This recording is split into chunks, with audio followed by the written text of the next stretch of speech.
চট্টগ্রামের দ্বীপ উপজেলা সন্দ্বীপবাসীর চট্টগ্রাম সন্দ্বীপ নৌ রুটে চালু হয়েছে দীর্ঘ প্রতীক্ষিত ফেরি সার্ভিস। সকালে 5 উপদেষ্টাকে সঙ্গে নিয়ে ফেরি সার্ভিসের উদ্বোধন করেন নৌ পরিবহন মন্ত্রণালয়ের উপদেষ্টা ব্রিগেডিয়ার জেনারেল অবসরপ্রাপ্ত এম শাখাওয়াত হোসেন। এ উপলক্ষে সন্দ্বীপ উপজেলা পরিষদে সমাবেশের আয়োজন করা হয়েছে। এতে ভার্চুয়ালি যুক্ত হয়ে ভাষণ দেবেন প্রধান উপদেষ্টা অধ্যাপক মোহাম্মদ ইউনুস। চট্টগ্রাম সন্দ্বীপ সরাসরি ফেরি সেবা চালুর মাধ্যমে একটি নিরাপদ নৌ যোগাযোগ ব্যবস্থা সচল হলো বলে জানিয়েছে সংশ্লিষ্টরা।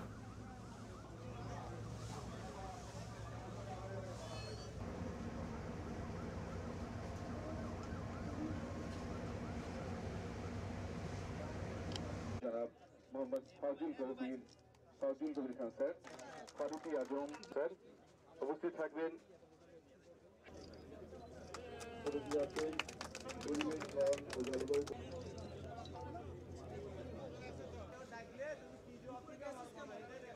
আজকে কি রকম লাগতেছে এটা ভাষায় ব্যক্ত করার মতো না, বুঝছেন।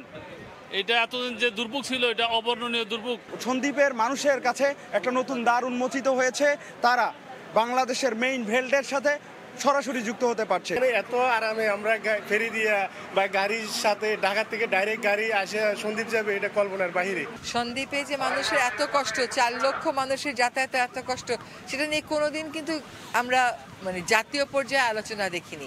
এখন তো আলোচনা দূরে থাক, সমস্যাটার সমাধানই হয়ে গেল। সবশেষ খবর জানাতে এই মুহূর্তে সন্দ্বীপে আছেন রিপোর্টার পার্থ প্রতিম বিশ্বাস। সরাসরি যাচ্ছি তার কাছে। ইতিহাসের সাক্ষী হলো প্রথমবারের মতো সন্দ্বীপবাসী। কিছুক্ষণ আগেই কিন্তু প্রথমবারের মতো ফেরি কিন্তু সন্দ্বীপে এসে পৌঁছেছে এবং আমরা দেখছি আজকে যে 6 জন উপদেষ্টা চট্টগ্রামের সন্দ্বীপে এসেছেন তারা এতক্ষণ ফেরিতে ছিলেন এবং এই মুহূর্তে তারা ফেরি থেকে নামছেন।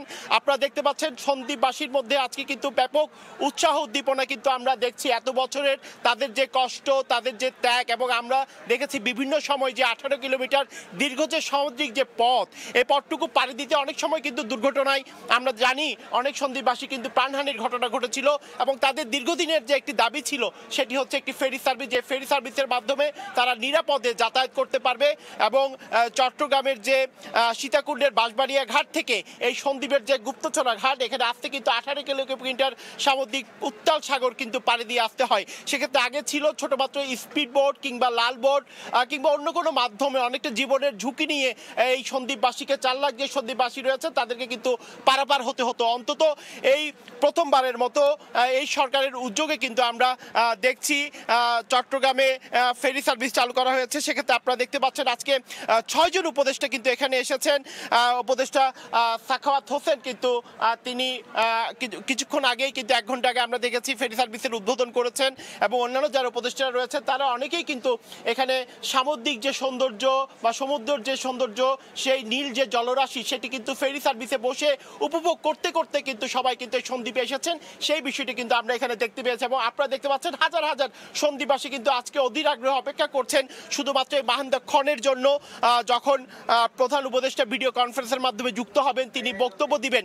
আজকে সন্দ্বীপবাসীর যে আনন্দ সেটি কিন্তু না বললে নয়। তারা বলছে তারা ইতিহাসের সাক্ষী হয়েছে, তারা কোনোদিন মূল ভূখণ্ড থেকে এই সন্দ্বীপে ফেরি সার্ভিস করে আসবেন সেটি কিন্তু তারা কখনো ভাবেনি। তবে এখানে কয়েকটি চ্যালেঞ্জ রয়েছে। কিছু বিষয়ে আমরা উপদেষ্টা শাখাওয়াত হোসেনের সাথে কথা বলেছিলাম, তিনি আমাদেরকে জানিয়েছেন মূলত এটি 2 মাস চলবে, কিন্তু বর্ষা শুরু হয়ে যাবে, উত্তাল সাগর থাকবে, তখন কিন্তু এই ফেরিটি কিন্তু চলতে পারবে না, তখন সি ট্যাগ দিয়ে চালানো হবে এবং সি ট্যাগও কিন্তু পুরোপুরি নির্ভরশীল নয়। তিনি বলেছেন এখানের জন্য কোস্টাল ফেরি লাগবে, যে কোস্টাল ফেরিগুলো ইতিমধ্যেই কয়েকটি ফেরি বাংলাদেশে বানানোর কাজ চলছে বা বাইরে থেকে যদি আনতে হয় সেক্ষেত্রে তারা কোস্টাল ফেরিগুলো আনবেন।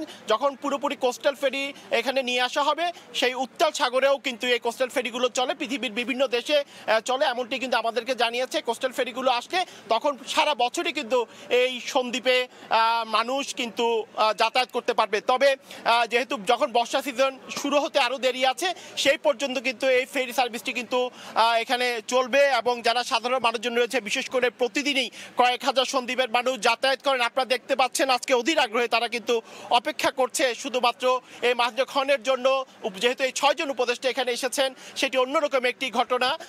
তারা বলছেন ইতিহাসে সাক্ষী হয়েছেন তারা, এবং প্রথমবারের মতো আমরা যেখানে দাঁড়িয়ে রয়েছে এই ফেরিটি কিন্তু সন্দ্বীপ এসে পৌঁছেছে। তো এই ছিল আমার কাছে এখনো পর্যন্ত চট্টগ্রামের সন্দ্বীপ থেকে এখানকার সর্বশেষ খবর।